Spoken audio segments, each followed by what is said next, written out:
Hey YouTube, today's day 3. Um, Weight is 183, so down 1 more pound. So according to my math, it's going to take me 5 days at this rate to undo the damage of one day of binging. Whew. Wow, 5 days of starvation and misery and deprivation. So, not worth it. So not worth it. Food, it's just, God, I mean, it's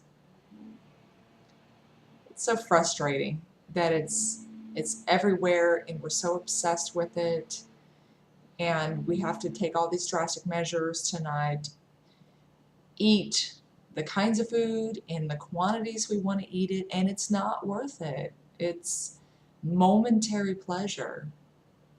And even then, it's just the first couple bites, and then we finish because, the stuff is in front of us and we paid for it, and then we just want to get full at that point. But anyway, really tired today, in case you hadn't noticed. Really out of it. I've been awake for 2.5 hours, and I'm just now able to get out of bed and throw on some makeup and sit down and do this. Yesterday I had a really rough day. I had a migraine, and then everything that I took for it made me sick. I mean, I didn't throw up, but I was just feeling nauseous and shaky and headachy and tired. And I was so hungry. I was so hungry yesterday. And that's not as bad today, so that's good. There are those fortunate souls who say that their hunger goes away after 3 days during a fast. And I've never had that experience. I'm thinking that statistic gets repeated a lot, that the people whose hunger does truly go away, I'm thinking they might be very susceptible to hypnosis. No, that's not fair to say.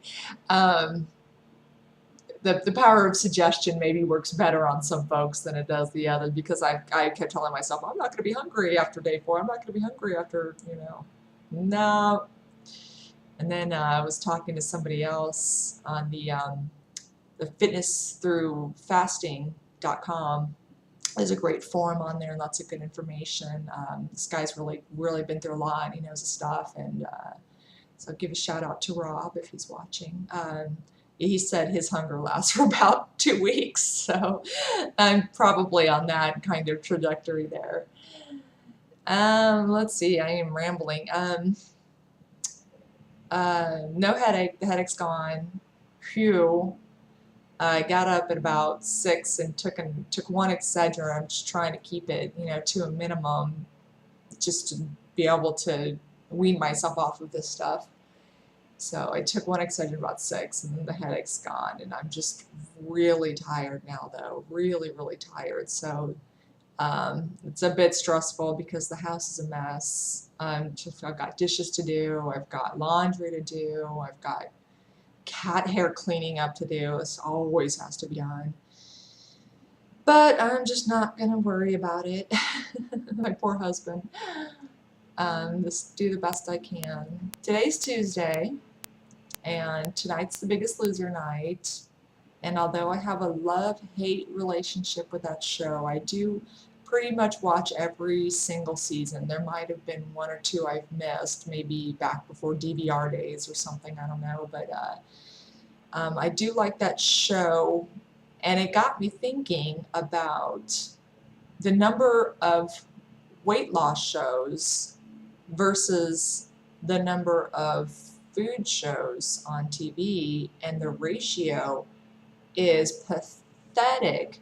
And the 3 weight loss shows that are on, so I watch a show called Heavy on Monday night. I think that's on A&E, that deals with huge people, like bigger than The Biggest Loser.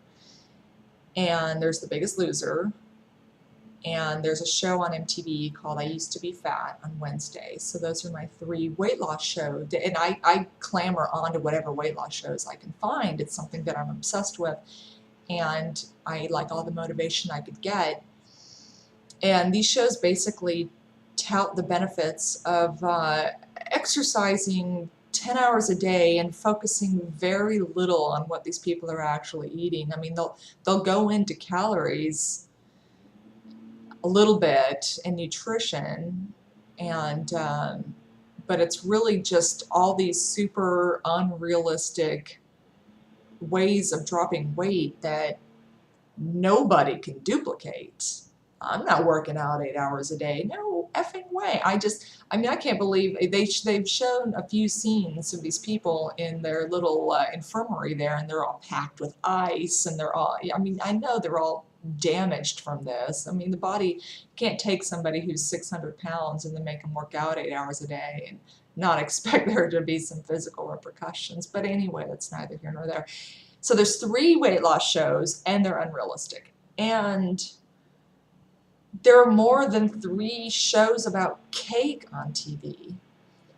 We have Food Network. Food Network. We have an entire station that's devoted to nothing but showing you food. And then they have to spill over and make the cooking channel because we just couldn't cram enough food into this 24-hour period that now we have to have a new channel to show you more about cooking because this has kind of gone the way of MTV and we're all showing food competitions. And then there is Travel Channel. Travel Channel used to be about traveling and the sites and what to do in these places. Now it's about where can I go and what can I eat when I'm there. And don't get me started on Man versus Food. Oh, I used to love that show, and it's just it just exemplifies, I don't even know if that's the right word, I'm so out of it right now, personifies, it just is the worst kind of example of what's wrong with us right now. That there's this competition, and this is a really, really popular show. I used to love it, where that guy Adam, he just shoves all the food he can get into his gullet, and he's getting fatter and fatter every season. And we're glorifying this. We're glorifying food. And obesity-related disease, I mean, these symptoms are showing up in little kids now. I mean, type 2 diabetes, I mean, this is really serious. It's a matter of national security. I mean, the amount of fuel that we're using now by sticking our fat butts in our cars and trying to drive around, and it is keeping us dependent on foreign oil. People are being turned away from the military in droves because they don't meet the weight requirements. I mean, it's really a big deal. This is really a big deal. The strain on the healthcare system. I mean, you talk about healthcare reform, and it's killing people, and they're miserable, and it's not just you're not living as long. You're not living well. You know, kids are getting type 2 diabetes from the ages of 8 and 9 years old, and it's really sad, and it's going to affect our future, and I'm afraid that I'm not very optimistic about the future of this country with the problems that we're having. And yet everybody at every turn, they figured out that it's a lot more profitable. Let's feed the addiction. Let's not help people. Let's feed the addiction. No pun intended. Let's throw on Food Network and Cooking Show and Man versus Food, and even on the Learning Channel. There's cake competition shows on the Learning Channel. Like, what are we really learning from that? And it's a losing battle. It really is. This is going to do nothing but get worse and worse and worse, and people are getting fatter and fatter and fatter, younger and younger, and our priorities are completely out of whack. And it's just sad that I have to try to search and try to find something on TV about weight loss motivation. And at any given time, there is a show where somebody is shoveling food into their stomach. you know, for sport, and it's just really sad. But anyway, I'm not sure that this has made any sense, and I definitely don't know what to do about it. I definitely have no suggestions. The only thing we could do is take some personal responsibility, turn all this crap off, and realize that we need to take, that no one's going to do it for us, and know that everybody is fighting you along the way. You know, restaurants, every restaurant you go to, they've designed the food in order to stimulate your pleasure centers in your brain to keep you addicted. It's doing the same thing in your brain that heroin and cocaine, and like any good addict, which is what we are, it takes more and more and more. And then you're depressed. When you take this away, you are physically depressed. Your brain is not functioning on the level that it is under the influence of this food. And you need to stimulate that somehow, which is the fasting. I mean, it just takes all, I mean, I'm getting no pleasure from food, nothing. And it's really forcing me to deal with a lot. And it's really, it's uphill. I'm not sure what we do about it. It's kind of to the point where I just sort of throw my hands up in the air and say that, you know, it's just never going to get any better. You know, I know this is, I hate to end on a depressing note here. I don't even know how long I've gone. I've got my camera minimized. I'm probably 20 minutes of rambling nonsense right now, but I just want to say hi, Mom. She's watching my videos in Deltona. I love you. I miss you so much. I'll cheer up. I really will. Hopefully I'll feel better tomorrow.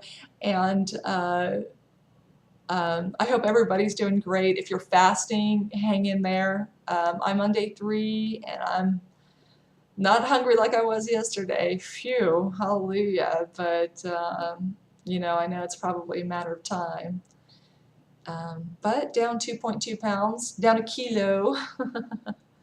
Kind of feeling good about that. I'm still feeling really bloated, like my wedding ring is still tight. I still feel like there's a lot of water that I'm holding on to, so I'm hoping to maybe get like a big whoosh here soon. And have a wonderful day, and hope you're doing better than I am today.